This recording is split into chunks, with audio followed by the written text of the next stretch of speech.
The teachers are now designed by us. And when I was in Bais, Negros Oriental 2 days ago, I saw a big village for soldiers called Kalinga Sakawal, which we started with them about 7 years ago. And so we realized that we create such a big rippling effect. And what we did was simply to just believe that this should not be a country of slums, that we should not raise our children with street children and with scavengers and so on. So it was faith driven because it was not resource driven. We didn't have money. We realized that we can just build and the money will come. Oftentimes it is money, it is the cost that chases after money.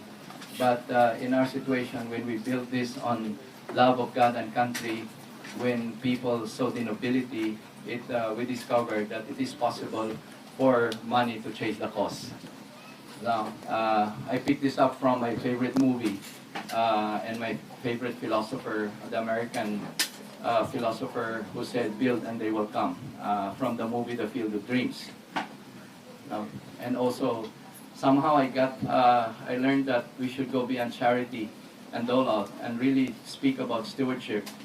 And so, watching the movie Spider-Man, I think there was a popular line that said, "With great power comes great responsibility." And for the Christians among you, it says in the Bible, to whom much is given, much is expected.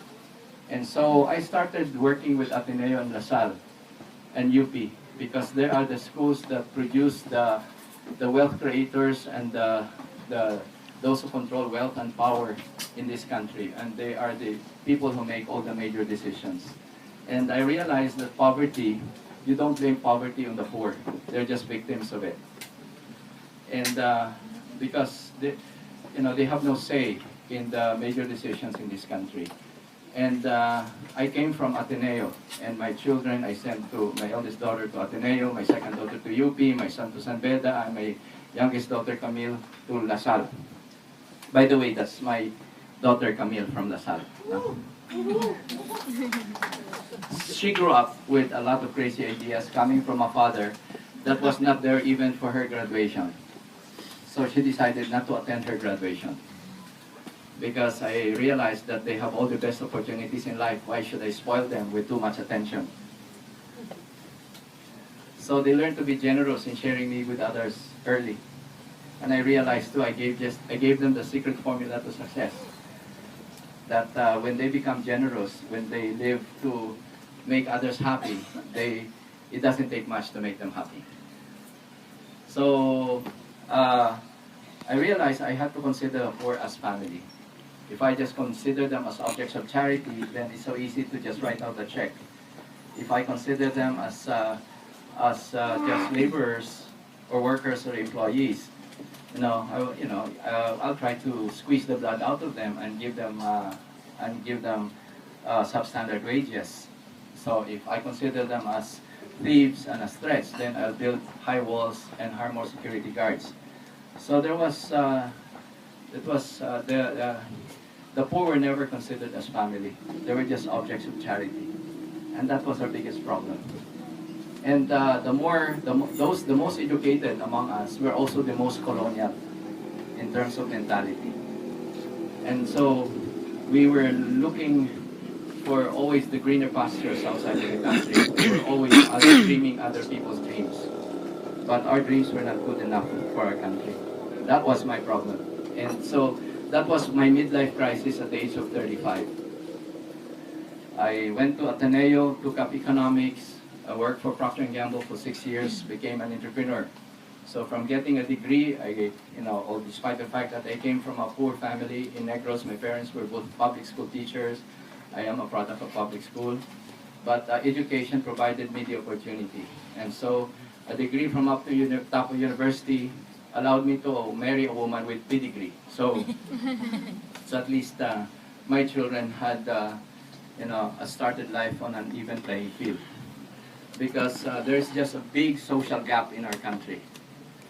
It's unthinkable for an Atenean to marry somebody from Bagong Silang or from Payatas. We just glorify status. We never see people as equal in worth and dignity. And that's our biggest problem.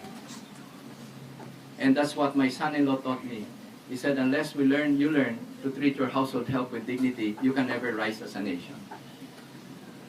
So the hardest working Filipinos are also the poorest here in the countryside, our farmers. And so these were things that bothered me, and I had to discover it for myself. And that's how Gawad Kalinga was born. It was just the stirring of the heart of a person who claimed to be Christian, but did not know how to love his neighbor.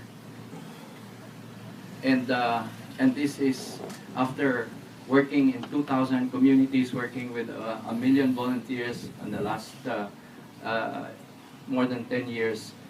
Gawad Kalinga has moved to the next level. From social justice, we have created a platform for good citizenship, a platform for productivity. So in this farm, you will see that the center to all of this is people. So it's a farm village university. Village is about people, it's about community, it's about relationship. This is about people because the greatest asset of any nation is people. And we have to convert the poor from being seen as a liability to become our asset. And here in the Enchanted Farm, we want people to discover the genius of the poor, the creativity of the poor. And this is what we have discovered.